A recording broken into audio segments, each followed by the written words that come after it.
Hey everybody, Jack Carr here.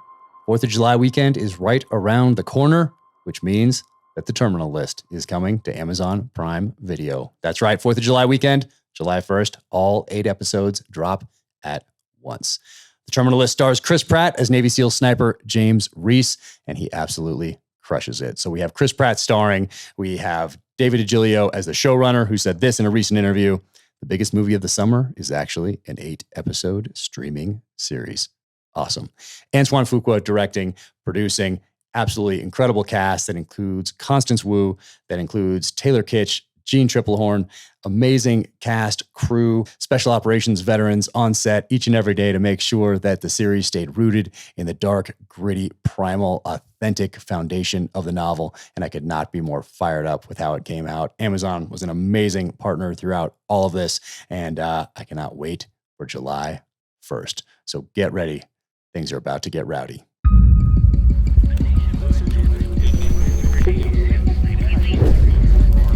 This is the Danger Close podcast, Beyond the Books with me, Jack Carr.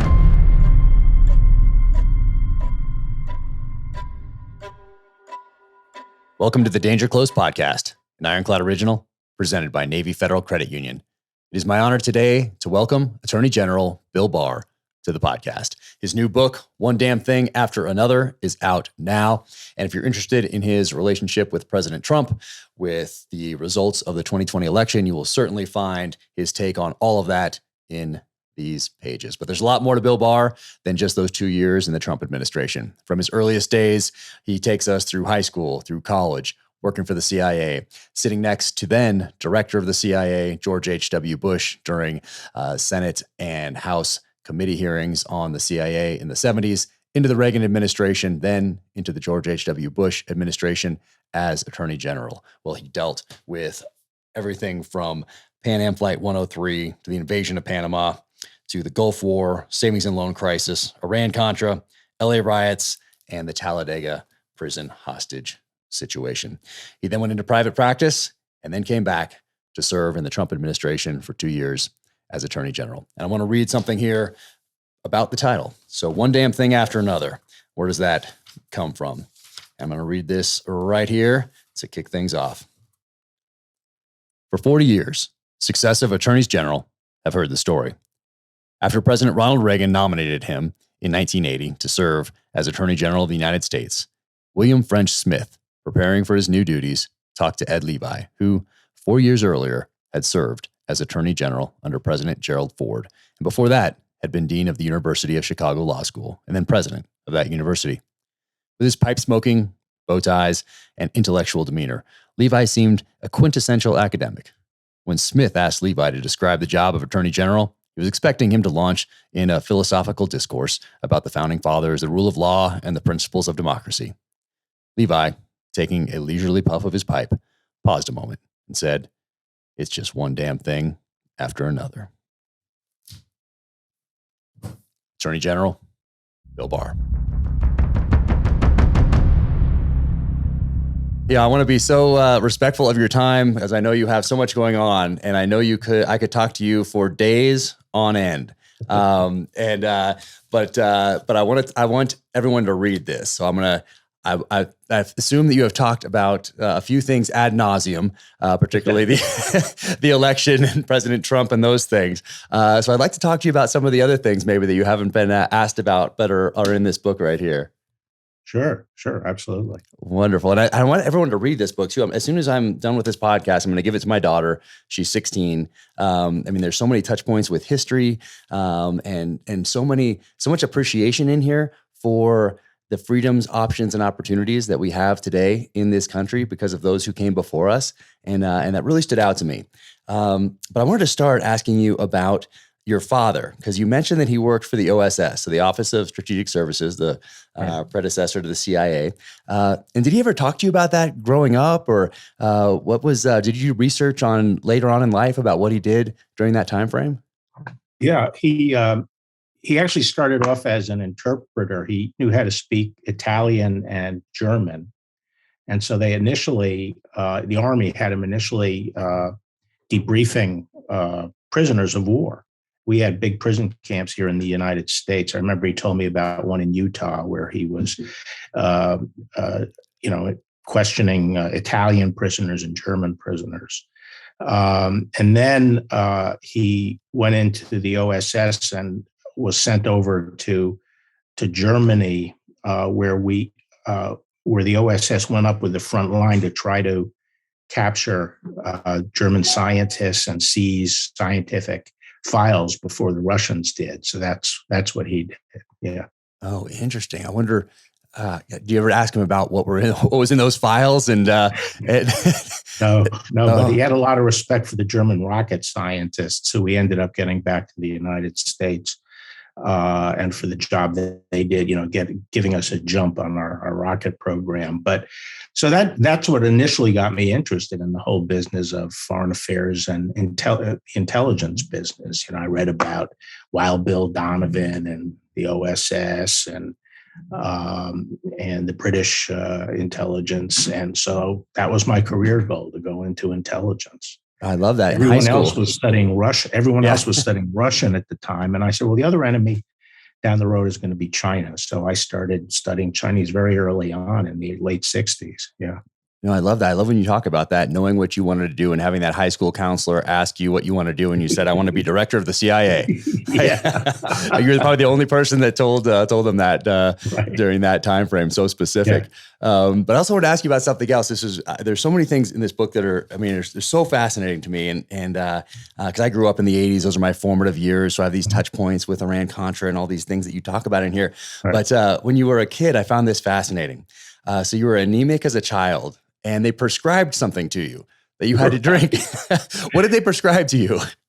Well, I passed out on the way to kindergarten, and they found out I was anemic. And at the hospital, some of the doctors thought they saw a growth by my heart, and they wanted to operate. So my grandmother came down from Hartford. She was Irish born, and with sort of a family priest who was also from Ireland, and they looked over the situation and they said, no operation.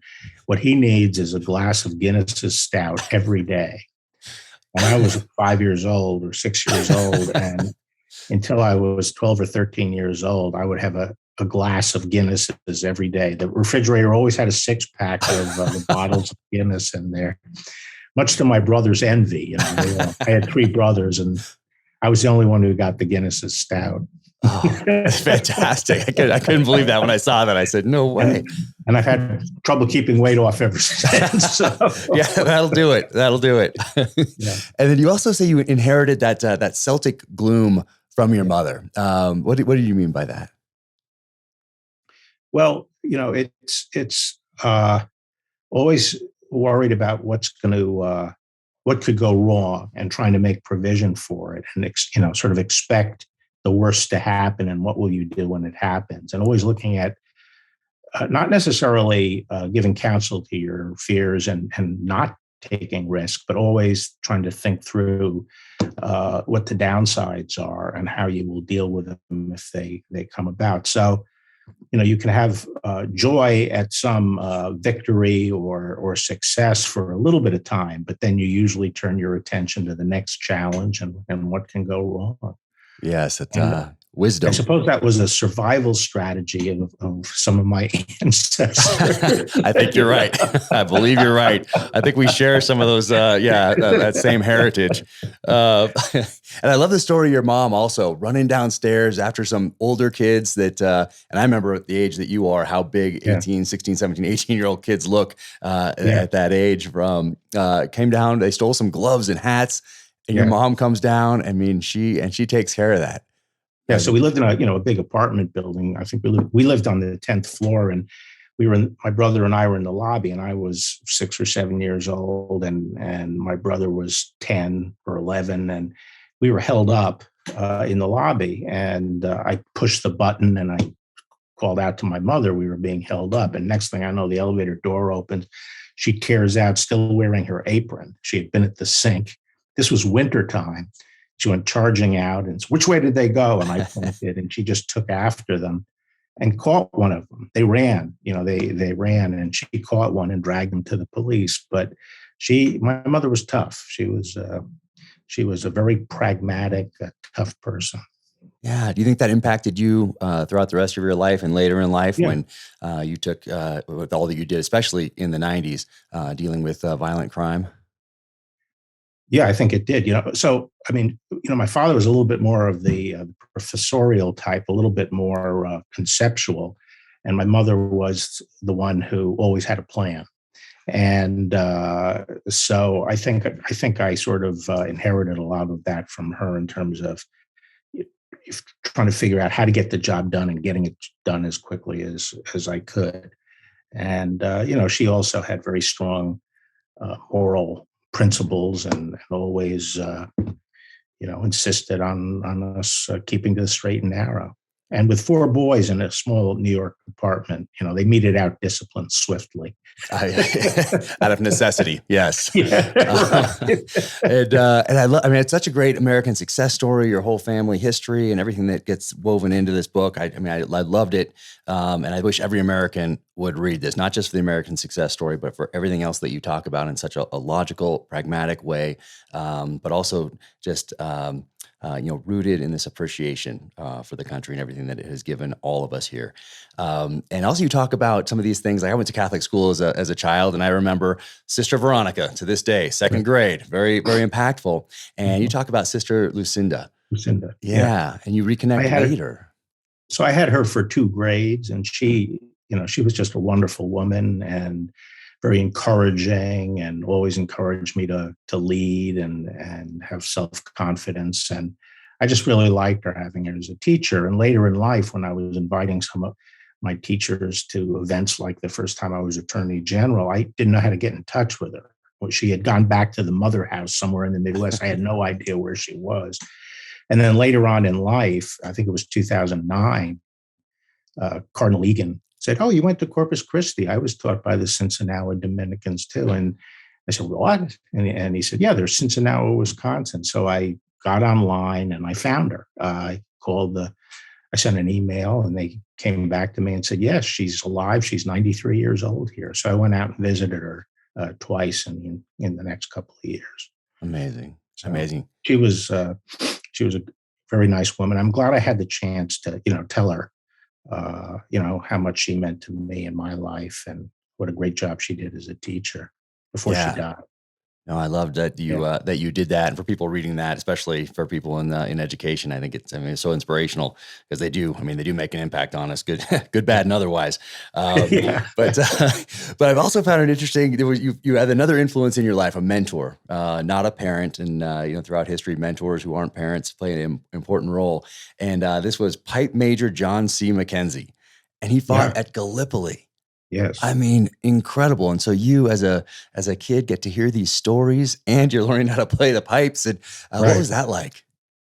Well, starting at 8 years old, I'd sit up in his apartment, and when I was catching my breath, he would, my father, who took me to my lessons, we'd encourage him to tell us stories, and he'd tell us all about World War I. And his unit was the first territorial unit to be deployed in combat over in the Middle East in Gallipoli. And he fought through Gallipoli, Palestine, where we took Jerusalem, Egypt, and then they shipped him to France. And he fought for the last year of the war in France. And he would talk about going over the top. Those were the early days when they put the pipers up on the parapet when the charge started. And they lost so many pipers in Gallipoli that they had to combine all the remaining bagpipers in one band. They had lost so many, and only two pipers of his band that went over came home. So they took high casualties. But for a little boy 8 years old, hearing those stories was just amazing. And in retrospect, I wish we had better recording devices. That's what I was thinking. Yeah. I mean, imagine if we had a podcast and could have talked to him and heard those stories for hours and captured them for future generations. And Right. but I'm glad that you kept his memory alive Yeah. in this book right here. Yes. That was fascinating. And then you end up at Columbia, and you're in a very volatile time in our nation's history, of course. And in 1968, there are these student riots, and you're out there. There's actually a photo of you in the book, a Right. young Bill Barr standing right there, Vanguard right there. And so what was that like to be involved in that tumultuous time? Well, I mean, I'd be lying if I didn't say it was somewhat exciting. The it got down to the sort of the rule of the street there, because the radicals had taken over the building and were bullying people. I remember when I went to the library to get a book I needed for my finals, being pushed and so forth. So most of the students in those days, this was in '68, most of the students in those days disagreed with the demonstrators taking over the buildings and so forth. And so we set up this group called the Majority Coalition. And it was a lot of fraternities and the athletic teams and a lot of individuals who just disagreed with it. And we decided that we were going to force the issue, and we surrounded the building and wouldn't let any food in or anyone come or go. And a big fight broke out, and that's what forced the administration to bring the police on campus. So a lot of people were saying later, "Oh, this is terrible." Police came on and cleared the campus, but we were satisfied with the result. Yeah, I mean, So, and you're studying China at this point. You're still interested in China, and you do a CIA internship at some point here, and you're still focused on becoming that director of the CIA at some point. right. Yeah, And that's where my mother came in, because when I went to CIA, she said, you should think about going to law school, maybe go at night, just get another arrow in your quiver, as she said. And so, my draft number was 319. So I knew I wasn't going to be drafted. And so I wanted to go into the agency, but I also took my mother's advice and went to law school at night. And lo and behold, because of all the investigations of the CIA, they brought me up to the 7th floor to work with some of the committees, interfacing with the committees. And who shows up as the director but George H.W. Bush, and he comes from China. He's our ambassador to China. So I started a relationship with him at that point. I used to go up to the Hill with him when he was testifying. that part was fascinating to me. But I weave some of the Pike Committee and the church hearings into some of my fiction. But I also love what your dad tells you at that point. So you have your mom telling you one thing, and then your dad tells you, he says, "Do what you like doing, because that's what you'll do best." Right. I love that advice. I mean, I wish more people would follow that advice. I think they'd listen to their callings, Right. as you did, into the legal profession. But when you're sitting there. So you're young, very young, and you're sitting there next to the director of the CIA, a future president of the United States, and he's getting grilled by these committees. And at some point, he leans back to you, and what is it? He says, "How the hell do I deal with this one?" So right. and how old are you at this point when you're sitting there and get that question? I was 26 or something like that, 26 or 27. Amazing. But yeah, they were asking him about this program, and they wanted to notify everybody whose mail had been covered. That is, just looking at the outside, to see what this was during the Cold War, and it was mail coming from Russia and other places like that. And he said, and he leaned back and said, "How in the hell do I answer this one?" And I gave him a suggested answer, and he gave it. So I thought, it's pretty good. Hey, it's not bad. Take advice, yeah. Yeah, that would obviously pay off later. Yeah. But something else happens in there. Admiral Stansfield Turner becomes the director while you are there. And I wanted to ask you about, you mentioned it briefly in the book, but his impact on you and then the agency as a whole. Right. Well, I learned a lot about leadership watching the difference between someone like Bush and someone like Stansfield Turner. Bush was only there a year, but they named the building and the campus after him. He had a tremendous impact as a leader, because his attitude was, "I'm going to trust you until you give me a reason not to." And he gave people a chance, and he didn't treat the people at the agency as pariahs or as if they had done something terrible and wrong. And they embraced him and supported him. Stansfield Turner came in and he treated the whole agency as a pariah. He surrounded himself with naval officers who had been with him in the Navy. You had to, do things in writing through the naval office. Mm. And he had this idea, which a lot of the left has, which you can conduct intelligence without getting your hands dirty. And everything could be done by gizmos and satellites and interception, communications interception and stuff. And you didn't really need the covert service. And so he decimated them, hundreds of them, and a lot of them were disgusted and left. And that set us back a great deal, set us up for failures in the future. What he did to the CIA and what that was Carter, President Carter's years. I think they hurt our intelligence capabilities. Yeah. And then you find yourself on your way to the Reagan White House. So how did that work out? Was that on your radar at all, or how did that? I just someone I met while I was in law practice who had been in the Ford administration, went over to the White House and invited me to join him it was sort of a junior staff position. And I was 32 at the time. And I said, I still think the experience would be great working in the White House and also getting to see Reagan in action. And so I went there for almost 2 years and then went back to my law firm to make partner at the law firm. But those were great years at the White House. I saw what I think was one of the most effective White Houses I've ever seen operate.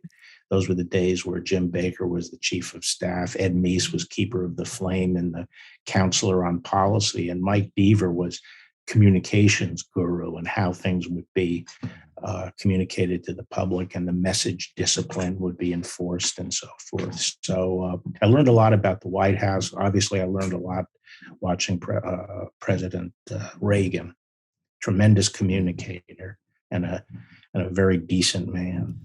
Yeah, I got invited to the Reagan Library for my third novel to go speak there, and such an honor. But then COVID hit, so it had to be delayed, and then there were still no in-person book tours last year. So next week I'll be out there for the first time to tour and then to give a talk and sign books and everything. So I'm so excited. So they do a great job. I was just there. They do a great job. They do a great job. I'm really looking forward to it. Actually, a friend here in Park City who took my author photo, he took pictures of Reagan back in the late 80s. And he said he was walking in Los Angeles. I'm going to tell this story during my talk. He's walking with the president, and Nancy's ahead with a staffer or an assistant or something. And they're getting closer to the house. And Reagan turns and said, "Excuse me." And he jogs up, passes Nancy, and opens the door for her. And I just think that just says so much about him as a man. Maybe that stood out to me. But then you end up going to George Bush administration, and I love what you say about Dan Quayle in here, because everyone who I've ever met who has had an interaction with Dan Quayle or knew him personally has told me that he is just brilliant, intelligent, amazing person, and he just got raked over the coals by the media. And in the book, you kind of note that, hey, this is almost a foreshadowing of things to come when it talks about the media and becoming almost a propaganda arm of one of the parties. But it was interesting that you made a note of that and how that vice presidential pick went. And then what your experience was, and how the inexperience of Dan Quayle, although he had 4 years in the House and 8 in the Senate, was highlighted. And then years later, not so much highlighted when we're talking about a future president. Right. So, they jumped on him as if he was young and inexperienced. They didn't say anything about Obama, who had virtually no experience, certainly none as an executive. But Quayle, he is, an extremely bright guy and good judgment, and he made a great contribution. Every time I had a conversation with him about policy, he was well informed. He had, he was a very prudent guy, and he got savaged by the media, and it's really too bad. Yeah, that sort of thing continues today, obviously. And then you highlight a few other things in here. Your Deputy Attorney General confirmation hearing in April of '89, and you point out that Joe Biden, and I've seen some of these videos, whose views on law enforcement could almost be termed conservative. And when I see some of those videos, they could almost be termed extreme right wing today. And, Right. and there's a couple other points in the novel or in the book where you point that out from Joe Biden and how that has just shifted over time. But I mean, I guess when you look at that, is that disheartening to see the winds just blow these politicians one way or the other, and how they stay in? I mean, it also seems very interesting to me that a lot of them they're called to serve, but get to be very savvy investors at the same time. But that's a whole other issue. But yeah, so I mean, I think one of the problems with our system now is the fact that we have too many career politicians. Now, some of them, I mean, and I actually don't mind someone who's been there a long time if they really are talented and could make a living another way if they had to. But a lot of the people in office are not employable outside their job. I would say most Democratic politicians these days fall into that category. Some Republicans, but certainly most Democrats. And what happens is they're so scared about their job. They put themselves and their job over the country. And they're so scared about losing their job, they'll worry about being primaried from the far left or the far right if you're a Republican. And they will, and therefore, they will select positions based solely on keeping their job. They're so terrified of having to go out and make a living. And I think that's terrible, because the whole idea was that, people who were looked up to in the community, who had, some level of achievement in some walk of life, would come to Washington for a period of time and then go back into society. But we've lost that. We have lost that. I've been quoting, for some reason, Eisenhower lately in a lot of the conversations that I have, when he said, farming looks mighty easy when your plow is a pencil and you're 1,000 miles from a cornfield. And it applies to so much going on right now. But I think when you're a deputy attorney general, you're asked to give 3 big opinions, like right off the bat, and they're all kind of interconnected. One was on Pussy Comitatus. The other one was informal rendition. Of course, we're all more aware of that now. And then customary international law. And you dive into these things, and I love how you describe them in the book. But what was that like, coming up with these opinions and then putting them up there to the president of the United States to look at and then base decisions upon? Yeah, well, it was for a lawyer. There's especially a lawyer who's interested in the Constitution. It's almost like an outer body experience. I mean, it's really what it's all about. And I relate in there within 2 weeks in office, I was asked the question, like, Delta Force is staging out of Puerto Rico, and they're going to get somebody a drug kingpin from the coast of another country, and would that be a violation of the Posse Comitatus statute? I said no. And then I asked my deputy, what's the Posse Comitatus statute? Oh, come on, you knew. But as I explained there, I had a general idea of what it was, and turned out my instincts that it didn't apply. It doesn't apply outside the United States. So it sometimes was pretty exciting. But the big advice I gave was that President Bush didn't have to go back to Congress in order to push Saddam Hussein out of Kuwait, to launch Desert Storm. Now, he chose to do that, and because everyone felt that if he actually went up and tried to get approval, he would get it. And so he did push for it. He got it. But that was an interesting time as well. Oh yeah, I love how you describe what's going on. Obviously, formative time for me when all that is going on. But before that, you get a little warm up to that big decision right there. You have St. Croix that happens, and you get to interpret the Insurrection Act of 1807. And so you're looking into all that sort of thing. You have that savings and loan debacle you're dealing with and juggling. You have so much going on. And actually, when it comes to Iraq invading Kuwait, I wanted to read something here on page 80. I mean, there's so much, like I said, I could spend all day talking to you, but I want to be respectful of your time. But there's so much here. And you say, I told President Bush I thought there were 2 reasons he could act unilaterally. First, as commander-in-chief, the president can use military force to protect our allies and vital U.S. interests. Throughout our history, there have been only 5 wars declared, yet the president had used military force to protect American interests close to 200 times. The Korean War being the situation most like what we faced in Kuwait. Here, the United Nations had effectively approved the use of force, and Congress, through a series of acts, had approved and facilitated the deployment of a massive force to deal with Iraq's invasion of Kuwait. The question of how those troops were to be used was a matter for the commander-in-chief. When you lay this out, and this is just one example of how you lay out and break down some things that when you listen to the media, they make it extremely complicated sometimes, and then they throw. I mean, it's not just complicated, but throw in so many things too many distractions and things that don't apply. But I love how you break down all of these issues that, from the outside, might seem overwhelming to the average citizen that doesn't have a touch point in military or politics or law, and you break it down in a way that makes sense and is logical. And that's why I want every American to read this book, because they'll live a richer, better life for it. And it is that important. I'm not. That's incredible. So I want to ask you about that. And I also want to ask you something else happened in there: the choice of David Souter for the Supreme Court. How did that come about? So, I think it's one of these situations where, sometimes the unfamiliar can appear more attractive than it really is, because the same names had been bandied about for the Supreme Court, including Ken Starr and a woman named Edith Jones from Texas. And some of the president's allies in the Senate, especially Warren Rudman, started pushing Souter from New Hampshire. And John Sununu was friends with Souter, and Sununu was the chief of staff. So they were sort of excited about Sununu. Unfortunately, when the meeting was held to pick somebody, I had recommended, and my deputy had recommended, Edith Jones from Texas.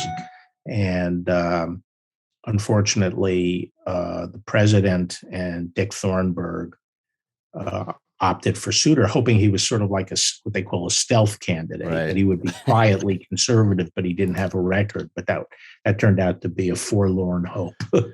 Yeah, that should be a lesson, maybe to all of us, not just in politics.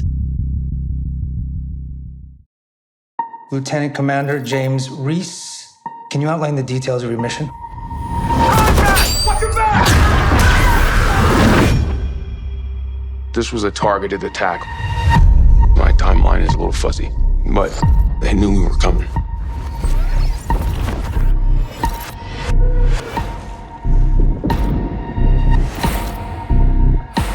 Headaches, paranoia, memory confusion. It was a setup.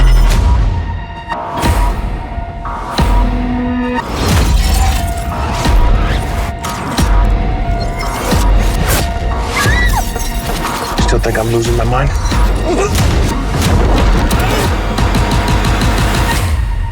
It's David versus Goliath. Which one is Reese? David or Goliath? I'm still working that out.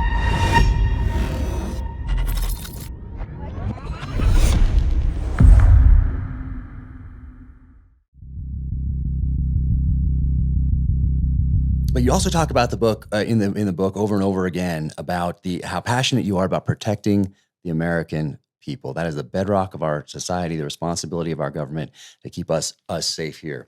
And Right. and you write this: the government's highest duty, I believed, is to protect its citizens from the predations of violent aggressors. That is the primary justification for setting up governments in the first place. A government that can't or won't spend sufficient resources to prevent habitual violent criminals from continuously preying on peaceful citizens breaches its most fundamental obligation. And you go on to talk about statistics in here and things that you saw, and then what's happened since. But when you look back at all those things that you did in the 90s to combat violent crime, what do you feel about the situation that you see unfolding today, which is essentially the exact opposite of all you did and stood for back then? How does it, and how do you continue to maybe have hope for the future when you see a segment of society and half of our politicians trying to undercut the things that are really the foundational to a society? Well, it's sort of like what, after the Second World War, Churchill said, the Western democracies went back to their old, to their follies, making the same mistakes that got them into the war in the first, or brought about the war.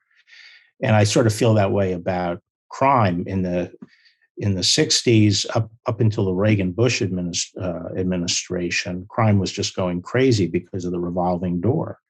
And we tightened everything up and led off to 22 years of consecutive reductions in crime. We cut crime in half in this country, biggest reduction ever, 22 straight years until 2014. And Obama declares war against the police, essentially, in Ferguson. And we had all that turmoil and crime started going back up. Trump came in, pushed it back down again. But with COVID and the summer of George Floyd and what's happened since then, it's been going off the charts again. Murders will soon be back up at the level they were at their peak in 1992. So it's the same mistake. It's the revolving door. It's the social justice DAs. The first day, my first speech back as Attorney General, I went after those social justice DAs and I said, crime is going to start going back up again. And it did. Just in the time I was there, saw it happen. So the states have to fix their system. Some states are just completely dysfunctional. New York, Illinois, places like that, completely dysfunctional. California, completely dysfunctional systems that just let these people out on the street. And so until we fix that, and I'm not, I think it will happen because people won't tolerate it much longer. It's one of these things that, we just have to keep on relearning the lessons we should have learned 30, 40 years ago. I know. It seems like we think in 4-year election cycles, 8-year election cycles for the real deep thinkers among us, which is a detriment to society as a whole. When we have all these lessons and all this history, we can go back and look at, take these lessons and apply them going forward as wisdom. It's just disheartening. I try to stay hopeful, but it is disheartening sometimes. Right. And I wanted to ask you about something else that was very formative in your time in government. And that's the Talladega prison hostage situation. And using FBI HRT, lives are at stake, and there you are overseeing this, which I think is the first use of FBI HRT in this kind of a capacity. Yeah. But what was that about? And incredible situation. Well, first, I became very close to the senior career people in the FBI, the deputy and the head of the criminal division there. I had tremendous respect for them. They were really top-notch professionals. And I've always gauged the FBI by the conduct of that group that I became close to in those years. And I used to go down to Quantico and I met with the HRT and I made sure they were well funded and so forth. Yep. And so I was very familiar with the HRT and its capabilities. And then when the Marielito Cubans, these were sociopaths. These were the worst of the worst that came over during the Marielito boat lift. And they had committed crimes in Cuba. They committed terrible crimes here. And they were going to be deported. And we had 120 of them. And they took over the prison and were holding 11 hostages initially. And I knew that we had no way to, negotiate with these. We went through the steps of hostage negotiators, but at the end, I knew we weren't going to give in. And so I told the HRT to start practicing and come up with a plan. And after 9 days, we hadn't fed them and things were getting a little dicey. They started playing Russian roulette or they were just about to start playing Russian roulette with the hostages. And I, directed that the HRT go in. I reviewed the plans carefully and I made a few suggestions that turned out to be good ones. And so the HRT went in and they did a great job. And it was a great time for the FBI and for the HRT. It was the first time we used them and it was over in 60 seconds, so amazing. They had to blow their way into the prison, so incredible. And I loved how you guys are joking afterward, like most of us do after a mission, and talk about who's going to play who in the movie. And I'll let people read who you said was going to play you in here. I want to leave a couple of surprises for everybody, but I think that was that was fantastic. But I also want to ask you about the tapper. You got some information and some intelligence from a prisoner in there who wasn't part of that gang, that mob, but you were getting some information from him. In a tap code, a made up tap code. You figured it out. And I wanted to ask you about him. And then I wanted to ask you about what happened to him afterward. Right. So one of the problems was once the HRT flooded into the prison area, if they were distributed among the cells, the hostages, we never would have gotten them. So we were trying to make sure where they were and figure out where they were. And the big breakthrough came when this American, not a Cuban, who they had put back in his cell, was signaling through a tap code to the FBI guys who were out on the perimeter. And they finally, after watching him for a long time, figured it out. And he was signaling INS room, the INS room. So we thought that meant that the hostages were all in the INS room. And that's where they turned out to be. And we confirmed that in a couple of different ways. But after it was all over, we found out he was a Native American Indian. And he was in for a long time, but he had, a good record while in prison. So I got him released. So. And did you follow up with him years later? No, I never connected with him. Interesting. I'd be curious to see what, where he ended up. But it should be a lesson to everyone. Good things can happen. Right. Karma, it can happen. And I wanted to read something else here because it's about Pan Am 103. It's something that obviously impacted you during your time in government personally, as well as professionally, and me too, as a young person has my eyes focused on the military and counterterrorism operations and that sort of a thing. And every year I write up something on my social channels and talk about what happened and the status of where things are. But you write here, on the evening of December 21st, 1988, Pan Am Flight 103 took off from London's Heathrow Airport bound for New York City. As it flew 31,000 feet above Lockerbie, Scotland at 7:03 p.m. local time, the massive Boeing 747 plane, known as a Clipper made of the seas, blew apart. The plane and its passengers plunged to the ground for 36 seconds. Those who weren't killed immediately by the blast likely lost consciousness due to the lack of oxygen. Some, however, may have revived at 15,000 feet so they could witness the final moments of their fall. It appeared, based on some of the bodies recovered, that some victims had prepared for their deaths by clutching crucifixes. One woman had held her baby tight. The explosion killed all 259 people on board, 243 passengers, and 16 crew members, including 190 Americans, many of whom were students heading home for the holidays. Countless pieces were scattered across 840 square miles, nearly the entire width of Scotland. Falling debris claimed the lives of 11 Lockerbie residents on the ground. The Lockerbie bombing remains the deadliest single terrorist attack in the history of the United Kingdom. It was, until 9/11, also the deadliest attack on the United States. Whew. Man. Yep. Did you ever go up to Syracuse University and see what they do to commemorate that event where they put the chairs out there?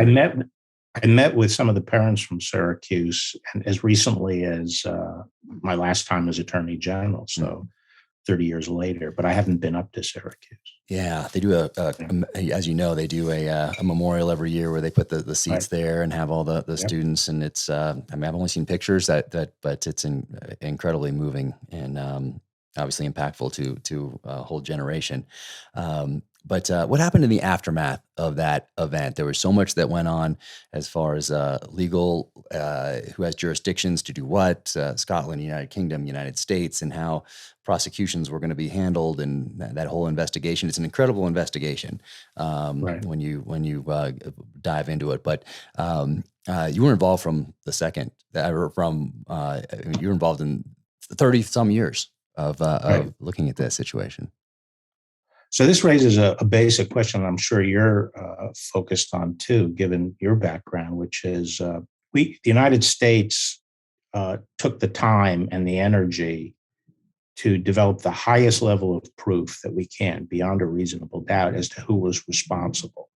And we tracked it back to the Libyan intelligence service. But that took 2.5 years or so. So there we are. Some time has passed since the attack. What do we do? And I felt that we had to respond directly and militarily, and at a NSC meeting, I argued for leveling the Libyan intelligence service and taking out some military targets and maybe even Gaddafi. because I said it's very important we set the principle that if you do this to the United, and remember, this was the biggest terrorist attack on the U.S. When you do, if a government does this, they will be taken out. Period. And we just had to establish that. Unfortunately, we went down the sanctions route, and the sanctions didn't get us anywhere.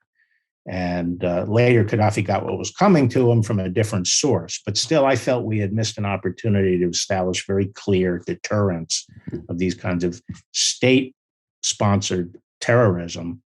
And so I was very frustrated by that. I also was frustrated because by the time the idea was, okay, we're going to get these guys and try them. And I said, that's not the game. I mean, these guys were doing it for someone else, and bringing them to prosecute isn't really getting justice. But nonetheless, the Scots insisted on trying them, and they will not impose the death penalty over there. And then they only convicted one, and then they let him go when he had cancer. So I was not impressed with the outcome of that, the whole Pan Am 103 thing. But the second time I was Attorney General, we had located the bomber, the guy who actually made the bomb. And he is in Libya. And we indicted him. And I was hoping that we would either win re-election, and I knew that the Republican administration would get him. That is, the Libyans would give them to us. But I don't see any sign the Biden administration has followed up on that. Yeah. And it was 2 days before you left the department, you announced those charges. And I mean, things come full circle like that. But once again, it's still going on. As you said, it's not over all these years later. Yeah.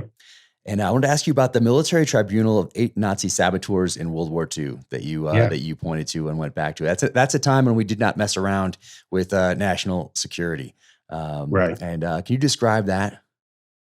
Yeah. So while early on in the Pan Am 103 thing, while we were still investigating, I was out in the hall one day, and I had seen it before, but I just sort of focused on it. And there was a plaque right outside my office saying that in this room, 8 Nazi saboteurs were tried for war crimes and were convicted and later executed. It was like within a month or two. Yeah.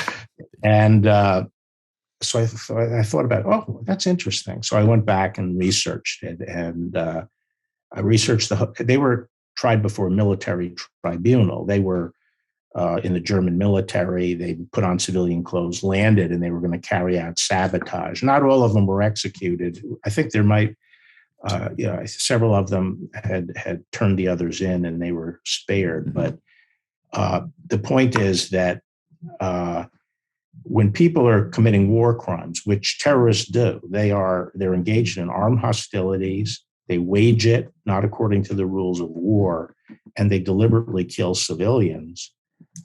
That's a war crime, and they should be tried by a military tribunal. And after World War II, I mean, some people can go on YouTube and see some of the videos.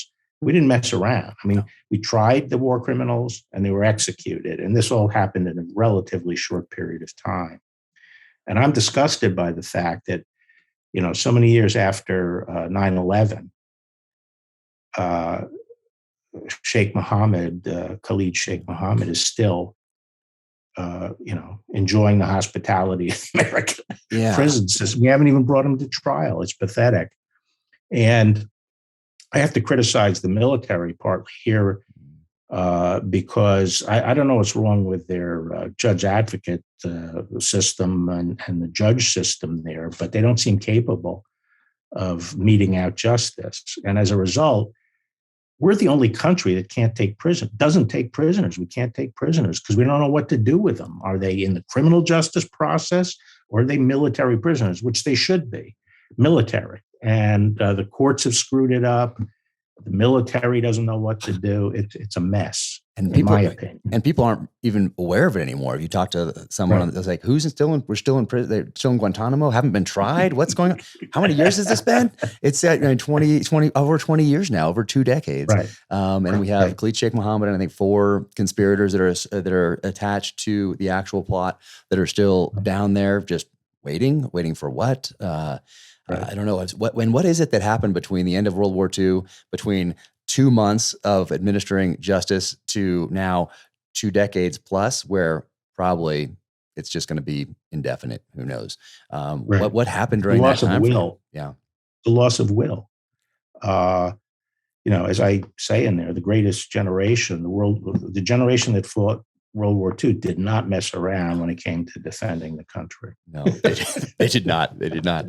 There's so much great there. I mean, you talk about the Rodney King riots in here, the discussions that went on there about using the military and the National Guard and everything that happened around that. And I wanted to ask you about weaponization of the news and really the media becoming a propaganda arm of the Democratic Party. And you saw that in 1992 with Bush and the re-election and Russiagate. And it always irks me when everything's a gate. It just seems like lazy on the part of our media. Right. Not anyway, but you have the economy and how it was the exact opposite of what was happening was reported. And then as soon as that election is over, it shifts on a dime. Just the Bush's reelection, the news media's part in it. And I love how you say this. You say the truth never caught up to the false narrative. I think that's a very powerful statement. Right. And that's what they take advantage of that. They count on that. And that makes the corruption of the media so much, it has such an impact on our political system and the health of our country. But even back then, and I was talking the election in 92, they brought Bush down. Bush was at 89% approval in 19 months before the election. And it took them 19 months to bring him down. And I go over the different tools they use to do that. But things have even gotten worse since then. They were biased there, but now I think a lot of the journalists, not all of them, but a lot of the journalists see themselves as revolutionaries. They are in the cause of social upheaval and overthrowing the system.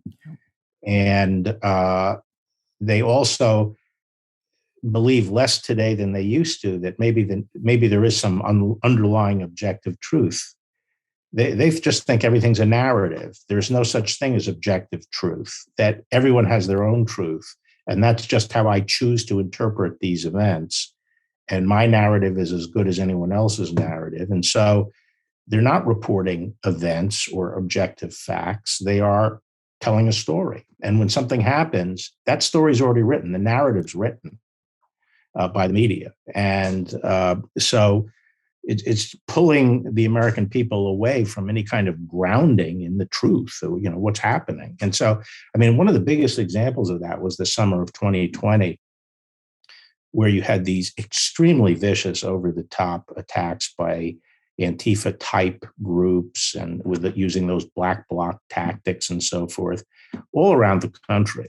But the American people were never informed of that. There was no video out there. There's no reporting of it. Just Fox was the only one reporting it. But they basically took a major national event that was underway for weeks, where well over 1,000 police officers were injured, many with concussions. And that was just a non-fact. That was just not even presented. Yeah. That's how dangerous this is. It is. You do such a good job of laying this out in here so logically. And, I'm looking at the time, but I was going to ask you about Iran Contra, but I'll let people read about that because I've talked about it quite a bit. I weave it into my narratives and I love how you use narrative in italics in here because you're right. It has that word used to be associated with what I do, which is write fiction.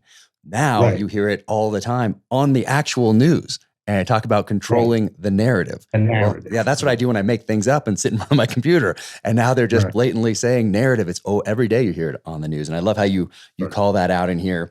You talk about Lawrence Walsh and the October surprise. I do want to ask you though about how it took those 6 years of him investigating, using taxpayer dollars in Iran Contra to file re-indictments against these people involved in that, that time, that money, and then of releasing the re-indictment on essentially the eve of a presidential election for all practical purposes for his October surprise, and how much power one person can have there as an independent counsel. And I want to get your thoughts on that.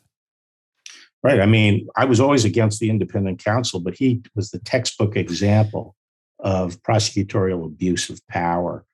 And the reason you can't have independent counsels who's really are just set up to go after one person and, have unlimited budget, limited time to go after just one person and try to find something wrong that person has done. And it's a tremendous abuse. And as a result of that abuse, the Republicans blocked the reauthorization of the independent counsel statute. Mm-hmm. And something it's not in the book actually, but the Bernie Nussbaum came over from the Clinton administration during the transition. And I said, Bernie, my advice to you is you do not resurrect the independent counsel statute. As a Republican, I said, as a Republican, I'd love to see you live under it. But as an American, it's not good for our system. And he said, oh, no, we're going to have the most ethical administration in history. And then, of course, they had to live under Ken Starr. Mm-hmm. And so when it came up again, there was bipartisan consensus, no more independent counsel set up by statute. And right now, special counsels are supervised by the Attorney General. Yeah. And there's so much in here. I know we have limited time. I do want to ask you also about the succession of pledges you made to your wife, because I do the same thing. I say, hey, just after I finish this next book, we'll take a vacation. Right. Or I just got to get through this next thing. And I say that over and over again. And I said it during the time in the military. And then I say it now today as an author. But are you finally going to keep that pledge to take a breath now that you've finished this book, maybe? Yeah, well, in I think in a couple of weeks, I'll be 72, and it's time for me to keep that pledge. But starting when we first got married, I was going to law school at night and working, and she was going to school at night and working. And it was always like, when we get over this, and it was just one promise after the other every time I took a new job or had some new challenge. And I think it's finally time for me to honor that. I love it. I love it. It's like, just after this deployment, just one more deployment. That's right. That's how it goes. My wife's been a trooper, so it's been 22 years, and I'm very, very fortunate. And you talk in the book, you talk about when you come back to government, and you talk about, first you talk about your time in the private sector, and that was fascinating. The intellectual feast. I love that term that you use there, talking about your time, telecommunications, and at a time where things are shifting. I mean, seismic shifts in how we communicate and think. And but you talk about China, you talk about Iran, North Korea, drug cartels, war on cops, opioid epidemic. All that is in the book, and you do take you talk about the goal of not. People confuse liberals and leftists, and it's become kind of intertwined, and people don't spend enough time in the pages of books and history to really learn the differences in these terms. And I've always said precision in language reflects precision in thought. And you're very precise in your language, whether you're speaking, giving a speech, or you're writing an opinion, or in this book. And I think that is incredibly important. We've lost that in the age of 15-second TikTok videos and however many characters you can put in a tweet. But you talk about the left's goal to tear down and remake American society. And you write, our politics was less like a disagreement within a family and more like a blood feud between two clans. And the way you describe some of this here in the book, you say, I would not call today's progressives liberals. The leftward shift of the Democratic Party is not just an incremental step in a more liberal direction along a continuum of liberal democratic ideas. It is a break with the liberal democratic tradition. Radical progressivism, messianic premises is totalizing ambitions to control all aspects of life. Its need to tear down society's existing belief systems and institutions, free and open debate, all are alien to the values of liberal democracy. Liberal democratic ideas, strict limits on government power, individual rights, press freedoms, religious liberty, were framed within this great Anglo-American political tradition and are life's blood of our republic. I mean, there's so much here that is so valuable to every citizen, but in particular, I think those coming up junior high, high school, college, just entering the workforce, those who are going to be this next generation of decision makers. I just can't recommend this enough. I mean, it was really the way you lay it out was like a breath of fresh air. And I sincerely appreciate you writing this. I think you've done a great service to the nation. I mean, obviously, you've spent a life essentially in service to the nation. And this book is, it'll be around forever, and it'll influence multiple generations to come. So I thank you for writing it. But I want to ask you one more thing here. You said Abe Greenwald has characterized the movement as Maoist. It isn't concerned only with what you say and do. It's concerned with what you think. And in the age of social media, I think obviously there are more tools at the left's disposal to be able to influence those behaviors and thoughts. Right. It's a totalitarian movement, and basically there are two varieties of Western thought. One reached its zenith under the American and British system of liberal democracy, and the other one sort of has its roots in the French Revolution and the guillotine and totalitarianism. And it's gone through various different manifestations from the right and left of totalitarian thinking. And I think it's becoming clear to everyone that what we're dealing with now is not a movement within the liberal democratic tradition who defend the process we have for reaching collective decisions through debate, through voting, through the marketplace of ideas and so forth, but really wants to tear down the system. And what's happening in our schools, the indoctrination, the changing of language, it's all part of trying to control what people think, their intolerance for traditional religion and so forth. So it's something completely different than what liberalism was traditionally. And I see, I do think that I do hold out hope. I feel that if I could just take a minute. Yeah. Yes. Yeah. Okay. So, I think what's happening now is like the 60s and 70s. The Democrats, driven by Vietnam, or because of Vietnam, moved sharp left in the 60s and 70s. And then they tried to patch up the differences within their own party. Remember, they had the violent convention in 68 and so forth. They tried to patch it up by bringing in Jimmy Carter, who was like an empty vessel. Everyone could see in him what they wanted to see. I see that being replayed here. There's no question that what's changed in our political system is not the conservatives becoming more conservative or reactionary. Empirically, and I point to the left-wing social scientist who tackles about the fact that the Democrats have moved far more to the left. And so I think what's happening now is laying the groundwork for another political coalition to come in, and the way it did with Reagan, and have a decisive political victory. And I think that's what it will take. I think to make America great again takes more than one term, and it takes some construction, not just hitting at the left. And it takes unifying everybody in a coalition, the Republican Party, and some of the classical liberals who are disgusted by what they see going on. And that's the way I think eventually we'll lay the groundwork for a decisive political victory and give us some time in office where we can make America great again. I mean, I try to remain hopeful when my wife and I sit down on the couch at the end of the night and get the kids to bed and have a glass of wine. It's sometimes it's difficult with everything going on. But I mean, you talk about in the book, you talk about Comey and Michael Flynn and the FBI and false statements and the weapon lawfare, essentially, opioid epidemic. And I wanted to ask you about that quickly, about lobbyists and politicians and think tanks and how that works in Washington, D.C. when we talk about the opioid epidemic in particular, but it can be a host of other things from big tech to maybe military industrial complex as well. But when we talk about those lobbyists and the influence they have and politicians and think tanks and then people that aren't uh, they aren't voted upon to get into these positions, but they are put into these positions as bureaucrats, and they move around between staffs, between think tanks, lobbying positions, and firms. Um, is that just the nature of the beast, and it's something we have to deal with, or is that something that will change in the future, or what do you how do you view that when you look at that ecosystem?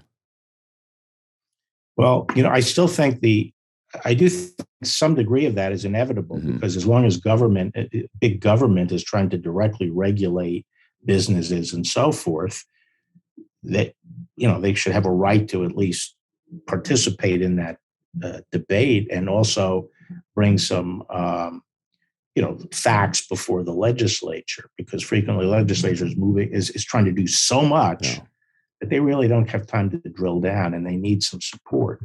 But I think it ultimately comes back to the type of person who we are electing in Congress and whether they should have the backbone to stand up against lobbyists. But if you view this as something you're going to be doing for 30 or 40 years, you're gonna bend over for the donors. You're gonna take positions based on your own longevity rather than on principle and the national interest.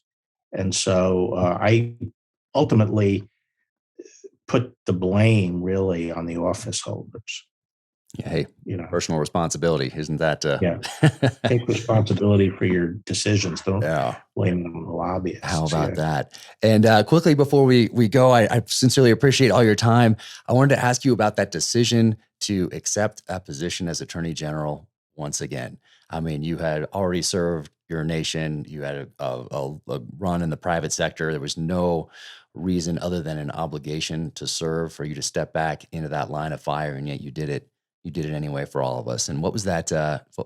What was that conversation with your family like, and what was that conversation like internally? Well, initially, I was not for it. I didn't want to do it. If I had to write a script of how my life would be when I was 69 and 70, I was living it, and I knew it would blow it all up, and I knew there was a tremendous hatred for Trump, and anyone who did this would be scorched.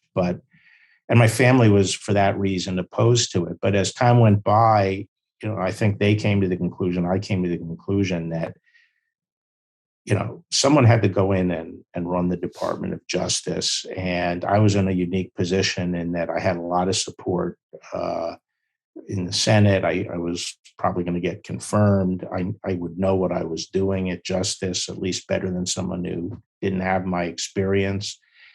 And most important, that I was independent in the sense that I didn't need a job. Hmm. I wasn't looking to cash in on this and get some job in the future. So I could afford to do what I thought was right and just, hell with the consequences. And for that reason, I was finally persuaded that if the president asked me, I would do it. And he did ask me, and I did it. So I felt it was important to stabilize the Department of Justice and the FBI. They were under tremendous attack. I also felt that I was very skeptical of Russiagate, and I thought it was being used to hobble Trump and to perhaps drive him from office. And I didn't feel he was getting his due as president. I mean, even before he was sworn in, this idea of the resistance is completely unacceptable in our system. And I felt he was, he brought a lot of problems on himself, but I think he was more sinned against than sinning. And so I'm proud, frankly, that I felt that by going in and doing the right thing, he had a chance to perhaps win re-election.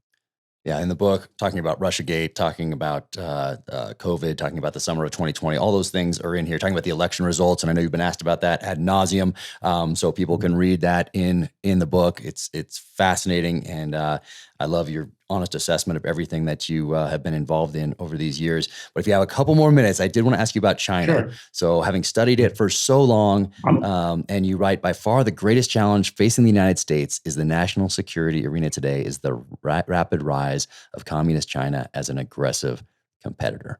And when you think of China today, or you think of China when you first entered government, and where it is today, and where we are in relation to it, what are your thoughts? Well, it's day and night. They've had the patience and the industriousness to just have a steady, not, they've had a few little side trips like the Cultural Revolution, but in recent decades, they've just been steadily gaining ground on us, and in some areas, even getting in front of us. The problem is not just military and strategic, it's also technological. Our power to defend ourselves, to defend our allies, to provide security to our people, but also economic prosperity and opportunity for our citizens, generation after generation, has come from our technological leadership since the 19th century, since the late 1800s. We've been the leader in the world, and we could lose that to the Chinese. They have a full court press. All elements of their society, government and citizens, are focused on certain areas of technology that will allow them to dominate the future.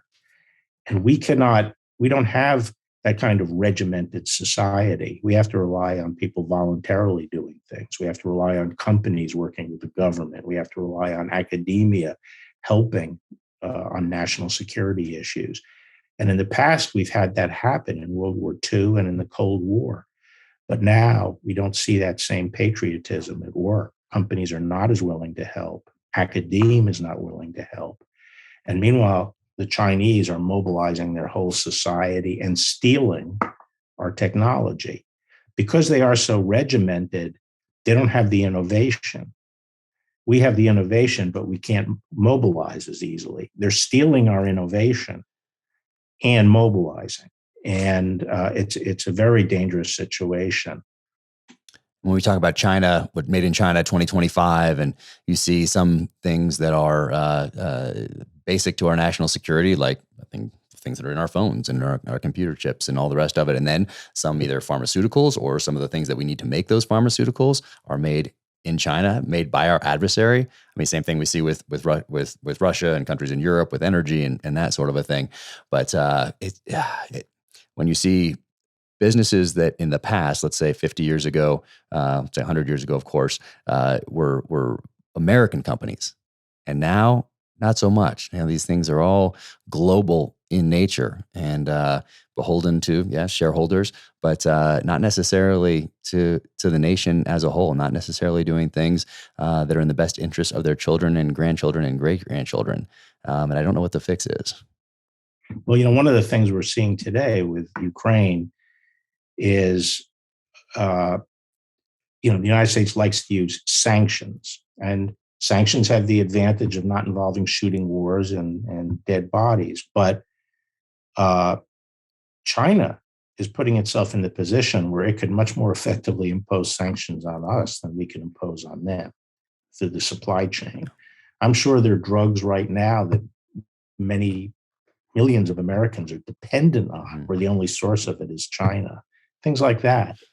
So we have to remember when we're talking about developing our industrial base, that supply chain, having it here in the United States or secure with an ally we can really count on, is critically important. And I don't think we've taken steps to do that. I think the Biden administration is dropping the ball on that. We need to move very quickly on that. And we have, and this is something President Trump saw and the Republican Party supports, which is we have the capacity to be energy independent. That gives us a tremendous manufacturing advantage, cheap, ready power to drive our industry. We could dominate the world in any industry we cared to get into. And we're not.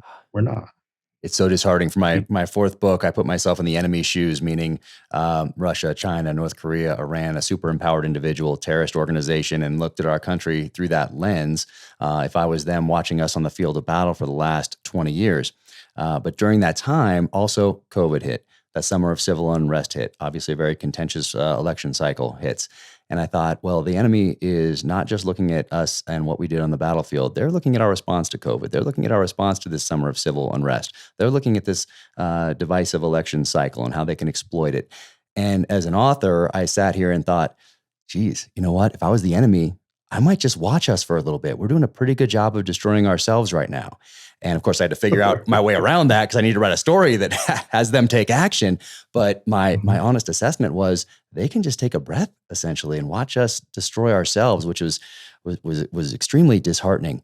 But I also wanted to ask you about Afghanistan. So when you saw last August and you watched what was happening, you saw the lead up to Afghanistan, you saw the provinces starting to fall and close in on the capital there. What were your thoughts when you saw that? And then when you saw 13 Americans coming home in coffins, how did you watch that play out? What did you think when you saw all that transpire? Well, I was disgusted by it. As I sort of lay out in the book, we probably took a wrong I think we had to move into Afghanistan when we did. The CIA did a good program there to overthrow the Taliban. But I think trying to turn Afghanistan into a mini version of the United States with a national army where we take all the warlords' troops and sort of try to meld them into a national army so there's sort of like a little United States was probably a mistake. I think I also felt that leaving Afghanistan completely was not the right thing to do. I disagreed with President Trump on that. I felt that we should keep some presence, which together with NATO, because they were willing to kick in 7,000 troops, and our concept was to have 5,000. They have 12,000 troops and keep it there to protect certain American installations and support our friends there. But as I say in the book, I've often wondered whether a better way of dealing with Afghanistan was to be the biggest, baddest warlord in the country, operating out of Bagram in union with the Northern Alliance warlords and some of the Pashtun warlords who were anti-Taliban. And basically, the mission would simply have been prevent the Taliban or ISIS or Al-Qaeda from getting a foothold there from which they could launch operations and turn into a safe haven. And that way we would have been using their system rather than trying to recreate the whole country, which I think culturally and other things just was a mission impossible, perhaps. I'd be interested. What do you think about that? Yeah, well, I think we fell prey to imperial hubris over and over again over that 20-year time period. And at the beginning, we didn't go back and look at we drew the wrong lessons from the Soviet experience from 79 to 89. We certainly looked at it, probably drew the wrong lessons. We neglected to go back and look at the 3 British incursions in the late 1800s and early 1900s. Didn't even have to go back to Genghis Khan or Alexander the Great, but certainly our experience after a few years, we could have started to take lessons and apply them going forward as wisdom. We made some key errors right off the bat.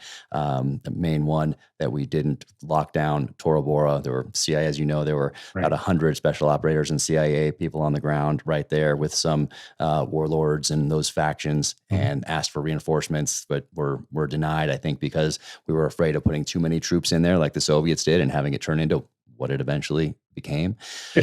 So it's very difficult. And then the SEAL teams, we have something we say, don't rush to your death. Meaning if you don't understand the situation, don't just run right in there and get shot up by somebody with a PKM sandbagged in the corner waiting for you.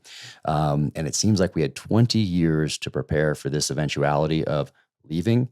And that's how we did it. We took the lessons of those 20 years and we rushed to our death at the end, and we put young American men and women in a tactically disadvantageous position rather than holding Bagram. And if we're leaving, at least leaving from a tactically advantageous position. That's why so many people were upset with it that had no touch points with military history or tactics or anything. You didn't need to. You could apply common sense. Like Karl von Clausewitz said, the most important attribute of a battlefield leader is common sense.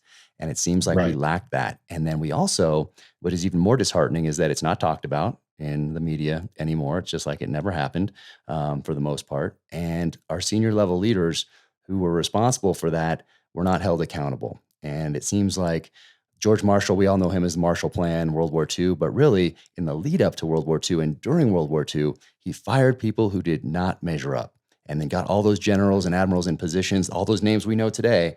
He got them into those positions because the person before them wasn't doing the job. And so he would fire them and get people in place. We held people accountable. But then after World War II, things started to shift. And I don't know exactly why. We did change. It became shifted from the War Department to the Department of Defense. Once again, precision in language, precision in thought. But over time, we neglected to hold our senior level leaders accountable. And I'm not exactly sure why. It's a societal shift, but we see it today, and we continue to see people fail forward, fail upward, which is disheartening to that tactical level, E1, E2, that sergeant down there, those people who are put in the position by people who aren't going to be standing that gate guard duty in a tactically disadvantageous position. So it's tough. And then it seems like we took 20 years to replace the Taliban with the Taliban. And that's hard to take. That's hard to take. It is hard to take. Yeah. Yeah. And so I don't know. I agree with everything you said. And and once you decided you are going to pull out, as you say, just common sense tells you how to pull out. And we didn't. It was just a circus, inexcusable. And it was just a horrible coda to a terrible waste over that time. But I still believe we were right in going in the first place. Oh, yeah. We had an opportunity there in December of 2001. And so those senior level leaders, I think they didn't take the lessons from the pages of history that they could have applied. And if we did that, and I say we, meaning tactical level operators, had made the same types of mistakes tactically on the battlefield, we would have been fired, sent home, never operated again. Yet at the senior level, you can make strategic mistakes and not get held accountable for those. And that does not go unnoticed. No, I agree with what you said about Marshall. He's a great American hero. When you just go back and you see people like Eisenhower and other generals at his level, a lot of the guys who were leading divisions and armies and so forth, they were colonels and majors when the war started. Yep. Well, how did they all of a sudden get to it's because he picked the fighters. He knew who were the good generals who could fight a war. That's right. And we did. That's right. And my hope is as I ask that question, it's a hard one to answer when you're talking, especially to a family of someone who lost a son, a daughter, husband, wife, and brother, sister. Was it worth it? You get that question. Was it worth it? And it's a tough one to answer. But the way I frame it, or the way I look at it, is that it's our responsibility now to take those lessons, to not squander that sacrifice, and to apply those lessons going forward as wisdom. And what does that mean? It means going into the pages of these history books. It means appreciating the sacrifice, not just of people from the last 20 years, but from the inception of this country up until today. The sacrifices made by those people who put it all on the line. Some who never came home, some who did, dealing with what wasn't even termed as traumatic brain injury or post-traumatic stress, missing arms, missing legs, not being able to walk. They gave us these options and these opportunities and these freedoms. And now a segment of society is squandering that sacrifice. And so I try to talk to my daughter, and I went to Pearl Harbor for the 80th anniversary commemoration events this last December. And we volunteered over there with an organization called the Best Defense Foundation. And so she's 16, and she got to have a touch point with this generation who lied about their age to go and fight in World War II. And she got to sit down. We helped them in and out of their wheelchairs, to the events, to their dinners, to their rooms. And they loved her because they're talking to someone from that new generation who's young, and she's listening, and it changed the course of her life. And I think that's because there's an appreciation for that sacrifice. And it's not just being told by a parent, it's seeing it. It's sitting across the table. It's sharing a meal with these guys who sacrificed so much and then came home and got to work. And they didn't whine about it. And they built us into the greatest country on the face of the planet. So I think it's an appreciation also. And we can do that that's why this book is so important. That is why, and I love the title. And in my intro, I'm going to read why it's called One Damn Thing After Another. But that's why this is so important right here. It's for people like my daughter at age 16 to read this book, because there's an appreciation here that just it just weaves through everything that you've done. And I sincerely appreciate this more than I can express. Well, thank you, Jack. I really appreciate it. Absolutely. And before I let you go, I do want to ask you about Supreme Court leaked opinion because it is timely, and it is directly related to some of those things that you talked about as far as President Bush and his reelection and the October surprise back in the 90s, and the weaponization of media and becoming a propaganda arm. I think there's a direct line through to this leak of this opinion, and it's that threat of violence. Do what we say, or else. And not just the threat of violence, as we saw a Molotov cocktail over the weekend, and a host of other things when it comes to protests and riots and that sort of thing. But I wanted to ask you about that and what your thoughts are. Well, to me, this is a perfect example of what I was talking about with, this is a group of revolutionaries who are outside the system who just want to tear things down. And for them, the ends always justify the means. They will destroy an institution. They will destroy every norm because they think that they have a monopoly on wisdom as to where to lead the country to our, earthly paradise, which is usually a socialistic paradise.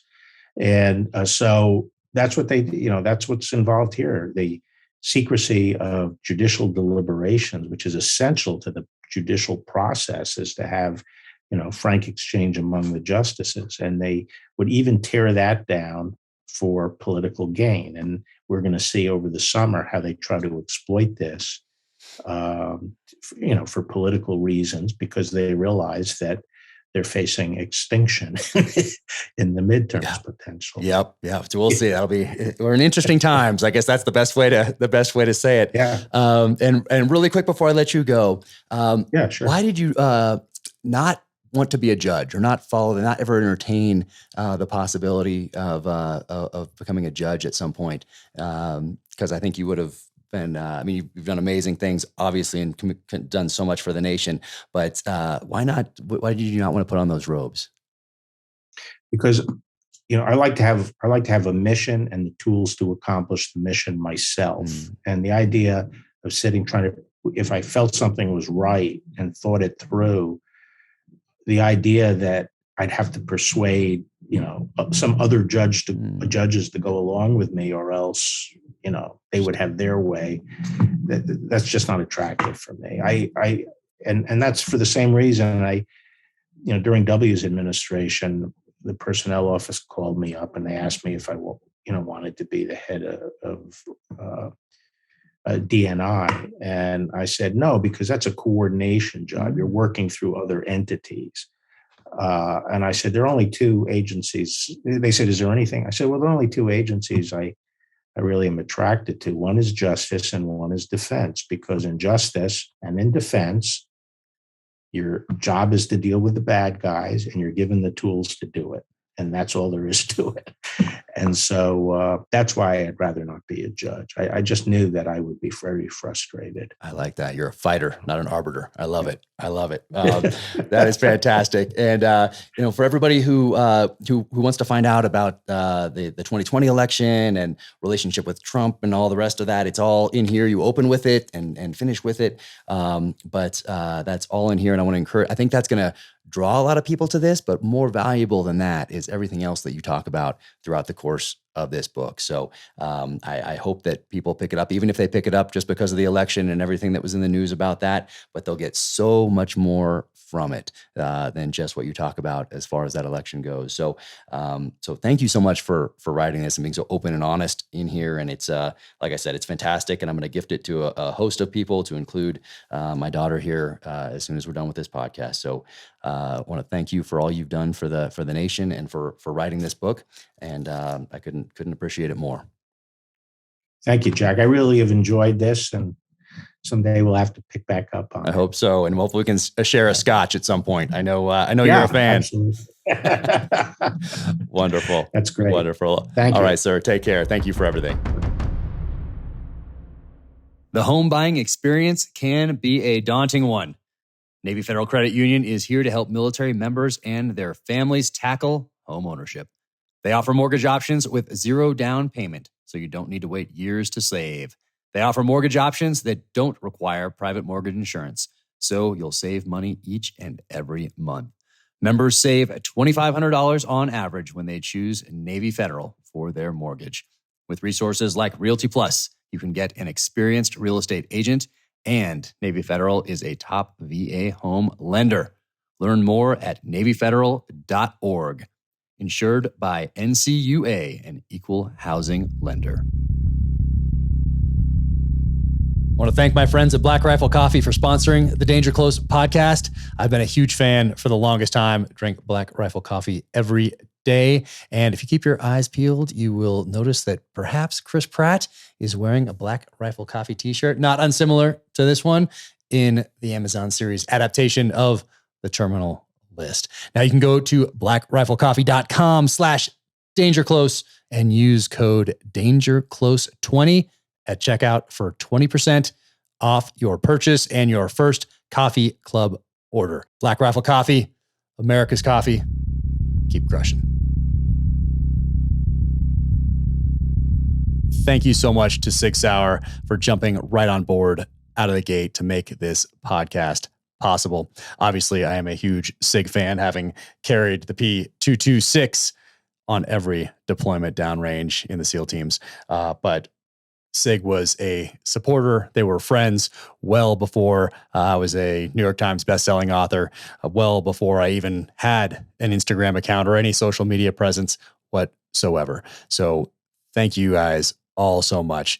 Ron, Tom, Jason, everybody at Sig who gets up every day and continues to crush it and lead the way. SIG is always adapting. They're always at the forefront, whether it is firearms for citizens, whether it's firearms for our military, ammo, suppressors, optics, training, fire control units. They are doing it all, and they're always pushing that envelope and trying to do it better each and every day through innovation and adaptation. They crush. So thank you so much for that friendship and support. It will never be forgotten. Welcome to the gear highlight portion of the Danger Close podcast. All right, I want to start with this because we recently moved and I was putting this on the wall. And this is something that Larry Vickers sent to me while I was still in the SEAL team. So Larry, thank you so much for sending this all those years ago and for signing the back. It means a ton to me. And thank you for all these years of friendship. And I hope we can get on the range together again soon. All right, what else is going on here? This right here, I wish I remembered the company, but it doesn't have any markings on it. But my friend Mike Camacho sent me this, and if you can see this right here, there it is. Okay, so you might be able to see cross tomahawks in there. So this is for ice cubes, and this is going to get filled with water and go in the freezer as soon as I'm done with this segment of the podcast. And yeah, those will be in my whiskey glass later tonight. So Mike, thank you so much for thinking of me. This is awesome. And they're like perfect size. So that is just too cool. Also motorcycles. Oh yeah. I think there's some riders out there. If you read the first novel, you will know that James Reese and his wife go to Sturgis, or he has a memory of them going to Sturgis. And that's something that I did with my wife while I was in the SEAL teams. And Sturgis is just beautiful. I understand why that rally has been held there year after year after year. And I hope I can get back there again soon. I've had a couple Harleys over the years, loved a Fat Boy that I used to have, and I'm so bummed I don't have it anymore. I might need to get another one, but I have a couple bikes now. One of those is that Urban GT BMW, and that thing is pretty sick. You can go to my Instagram at Jack Carr USA and scroll down if you want to take a look at it. But this is a coffee table book about BMW motorcycles and amazing history, and they have some sweet bikes out there. Yeah. Thank you for tuning in to the Danger Close podcast, an Ironclad original presented by Navy Federal Credit Union. One Damn Thing After Another by Bill Barr is out now, wherever you get your books. In the Blood, my next novel in the James Reese saga, is also out now in hardcover, ebook, and audiobook. If you liked our conversation, be sure to leave a 5-star rating and review wherever you get your podcasts. You can follow me at Jack Carr USA on the social channels. Go to officialjackcarr.com. That's the website, or jackcarrusa.com for the merch. Thank you so much for tuning in. It is sincerely appreciated. Take care out there. Stay safe. Be strong. Keep fighting.